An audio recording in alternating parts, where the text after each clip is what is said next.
Top of the morning, Dan and Amy. So that momentum coming out of South Carolina, because she got 40% of the vote, didn't quite translate to Michigan, where she got 28% of the vote. Banked. I mean, this is embarrassing now. It's just, it's fine. Just play it out, whatever. Whatever. Anyway, so I mean, let's talk a little bit about Michigan. It's sort of more interesting as we talked about it in a general election, from a general election perspective, than it was what was going to happen yesterday. Other than the fact that non-committed earned a delegate on the Dem side. I know. I saw that. 100,000 votes. I mean, it's nothing to scoff at. It's interesting. So, I mean, that effort by Rashida Tlaib to lodge a protest vote against Biden for not being pro-Hamas enough turned out to be somewhat impactful. Yeah, uncommitted beat Dean Phillips and Williamson. Yeah. So this just in for Bill Ackman, who thought Dean Phillips could have some sort of significant showing on in Michigan yesterday. Start to get used to the prospect that it is going to be Trump and Biden there, Bill. Anyway, the issue against that provided the backdrop of yesterday's election, and increasingly the entire election careening towards November, of course, is border security. And on that issue, House Speaker Mike Johnson came out of a meet with the White House yesterday and had this to say. But again, the first priority of the country is our border and making sure it's secure. I believe the president can take executive authority right now today to change that. And I told him that again today in person, as I've said to him many times, publicly and privately over the last several weeks. It's time for action. It is a catastrophe, and it must stop. And we will get the government funded, and we'll keep working on that. So we'll have more for you soon. Mm-hmm. So there's essentially the repetition of the posture of the House Republicans that are the bulwark against surrender on border security that was attempted to be engineered by Mitch McConnell and Jim Lankford a couple of weeks ago. My view of it, but I think the view of it of Republicans generally. And so that's still the position. Please see H.R. 2. We passed it out of the House. That's a pretty good expression of what we would like to see done by the administration. And then the flip side is from White House spokeswoman Karine Jean-Pierre, who just does we're trying to find common ground. They're moving the goalposts on us. They're being obstructionists and recalcitrant and so on and so forth. And I appreciate the question. I don't even think he knows what he wants. No, sir. And I say that very seriously. They first asked for, when we put forward the National Security Supplemental, it had border security in it. And we were told by the Speaker and others, we need to deal with the border security challenges first. You had a bipartisan group of senators coming out of the Senate, working for 4 months with the White House to put forward a bipartisan piece of legislation that dealt with a important challenge that we see at the border and immigration. And then so we did that. We moved that forward. We presented it, and we were told, no. We don't want the border security. We want just the National Security Supplemental without border security. Then the Senate goes back, and they pass the National Security Supplemental without border security, 70-29. We did that, or they did that, and the Speaker refuses to put that to the floor. So what is it that he really wants here? If you look at the border security deal, that proposal, it has components of that, has what the Speaker has been talking about for years. So the question is really for him. Yeah. He bat it right back at you and see if we can get away with that. Muddy the waters. We're trying to be bipartisan, and Mike Johnson is being obstinate. See if that works. For more on this, please be joined by Susan Crabtree, RealClearPolitics.com's national political correspondent. Susan, thanks for joining us. Appreciate it. It's my pleasure. Nice to be with you. So, that thrust and parry between Johnson and the White House, it seems pretty clear that Biden is getting the worst of that. Thus, his need the need he feels to go to the border tomorrow. Absolutely. We're going to have supposedly dueling press conferences at the border. what I think is strange is that he has come out. There's been talk that he's going to issue executive orders to crack down on the border, similarly to what some of the policies Trump had. And we were told that he couldn't, by Karine Jean-Pierre and other White House officials, that there is no way he could have done anything about this. But now we're hearing he could. So I don't think that the American people are buying his let's put it on the Republicans after we've seen just records number, millions and millions of people cross into the border under his watch. Well, I love the fact that the Border Patrol Union president is going to be with Trump tomorrow and not with President Biden. So he's just doing this to try and save himself because he's been there. This will be the second time in 40 years that he's visited our border. Well, I visited the border during the end of the Trump administration in San Diego, and I was with the border chief of San Diego at the time. And it was clear there was, obviously it was right during COVID, and there was COVID policies that were put in place that nobody could come across or they would go right back. There was no refugee asylum. But it was interesting to me that the Boy Scouts were building a campsite within a stone's throw of the border. That's how safe it was at the time. Wow. And we saw just yesterday, the Los Angeles Times, not a mainstream publication, far to the left, reported that California had seized enough fentanyl last year to kill everyone in the world nearly twice over. Why is that not more of a headline on every single publication? They're poisoning our people by allowing this Chinese-created fentanyl to be smuggled in across the border. When I was visiting the border in San Diego, it was interesting because I was told that it was so secure back then that they were moving border control assets up the coast to fight drug smuggling. Well, right. They're trying to do that to tap this down as much as possible. I mean, think about how much it took to get us here. We heard from Mayorkas and Kamala Harris and Biden for months and months and months that the border was secure. And then we hear that it's not, we heard that it wasn't a crisis. There's a challenge down there. Don't call it a crisis. So, I mean, it just took for everything in terms of admission of what the reality is, like pulling teeth, of course. And so now it's taken, frankly, a high-profile murder, the killing of Laken Riley, that nursing student in Georgia, to start to potentially, as you were just reporting, soften the position on the executive orders that everybody knows could have been issued long ago that may now be issued in response.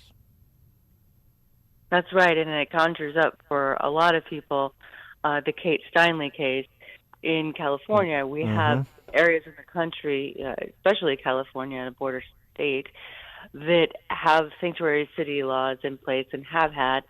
And there were, Kate Steinle was murdered.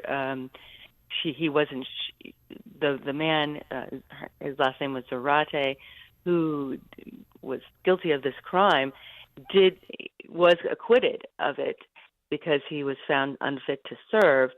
And he was later, his sentence, he also faced a federal gun charge because he said he found the gun that he used under a bench, but it was actually a stolen gun from the Bureau of Land Management.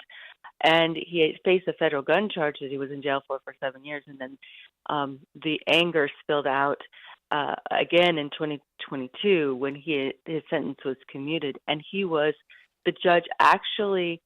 the California judge actually told him, I have sympathy for you. I'm going to lecture you because you didn't get your schizophrenia mental health treatment that I thought you should in California jail, but I'm going to release you now, and please don't come back to our country. You are going to get deported finally, but all he said was, please don't come back. He had been coming back. He had crossed the border illegally. He had been deported 6 times before the Steinle murder.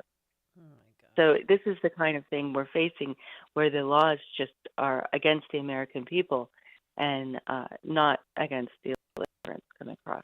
Now, in California, Governor Newsom, I think this was in January, free health care for all illegals. And how can he afford that when they have a budget deficit of $73 billion? It's something that is fueling this recall petition. It's the 7th recall attempt that Republicans have launched, conservative activists in the state, to try to remove him from office. There was a close call because it did qualify in 2021, but this is what is fueling it. He has a budget deficit of $73 billion. He turned a budget surplus of $30 billion into a deficit of $73 billion. He has said that he wouldn't issue he wouldn't allow, even though Democrats in the state, they control supermajorities in the legislature, they definitely wanted to provide this insurance to illegal immigrants. But he has said in the past, twice in 2021 and later in 2022, that he couldn't afford it. So why can the state afford it now when they're running a $73 billion deficit? He also, March 5th, there is also a ballot initiative, a proposition that will likely pass, calling for spending $6 billion more to try to curb the homelessness problem, when under Gavin Newsom's time in office, the state has spent $20 billion. They've thrown $20 billion at the problem, and the problem, homelessness in California, has only gotten worse.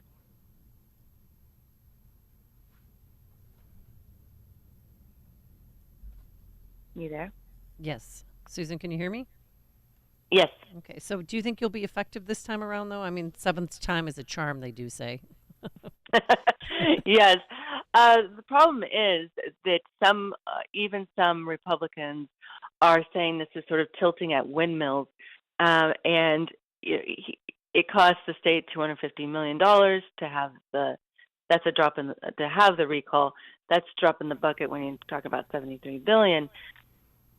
But the problem is that it really has no chance. Last time he beat the odds, he advocated his 40-point margin in beating the recall, and so it actually could embolden him because it gives him a chance to raise money like he did last time. He raised $78 million through the recall efforts, $8 million, and he had such a surplus that now he's using some of that money to fuel his presidential ambitions and his attacks against red states and his travel there. Oh my God. Sorry I had a little bit of a technical issue, but I just, speaking of Gavin Newsom, and we've had some like ridiculous histrionics in Chicago about, why don't you think about running for president, Governor Pritzker? Oh, no, please. Not me. No, gosh, no. But what is the real rumbling at this point within Democrat ranks about Biden? And the uncommitted vote in Michigan notwithstanding, I mean, to me, it still seems, and from what I hear, that absent a health event, I mean, there's no reason that he's going to relinquish the reins, and there's no reason to believe that anybody is going to launch some sort of floor challenge at the convention. Is that your view as well? Well, the fact of the matter is that when you're 82 years old, unfortunately, that's the reality, that something health-related could happen to prevent you from being able to lead the country. So, yes, I do think you're right. And absent of that, he seems to be digging his heels in, even though on Seth Meyers' late night show the other day, he was trying to show how Donald Trump was the one with the mental the memory problems, and he couldn't complete his thought process. But that Gavin Newsom is waiting in the wings. He has this war chest. He launched an ad just this week attacking the IVF decisions and picturing women. He's raising the abortion issue again in these ads and saying that basically California is a sanctuary state for abortion as well. And that's not addressing the problems at hand. There was a perfect political cartoon that had a picture of California as a truck going off the cliff, and Gavin Newsom is there with a hitchhiking with a sign to the White House. He wants to leave the problems of the state, and he is definitely have his eye on the prize. And people have told him since he was the youngest mayor of San Francisco that he should be president. The Pricksters, along with the Gettys, have fueled his rise. They're a section of the Pricksters, as you know, in San Francisco. And they have surrounded him with yes people and told him that this is his destiny. So you can bet that if there is a faltering of Joe Biden, that he will be is definitely in the mix, and he is running in 2028. Well, President Biden's getting a checkup today, a physical exam at Walter Reed Hospital this morning, so we'll see what the doctor says. I understand, that he and Jill are having the best sex of their lives. Oh, yeah, that's so right. That's the, everybody wants to hear about an 80-year-old sex life. Susan Crabtree, RealClearPolitics.com's national political correspondent. Susan, thank you. Appreciate it. Yes, my pleasure. Thanks for having me. Thank you, and she joined us on our turnkey.pro answer line.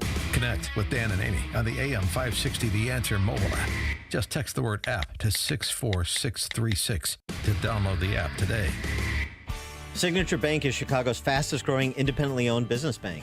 It's a bank where relationships still matter. Signature Bank knows your name and your story. I'm Dan Proft, and I know this because Signature Bank is my business bank. I'm Frank Vance, co-owner of Egan Vance Insurance Agency on Chicago's Northwest Side and a customer of Signature Bank.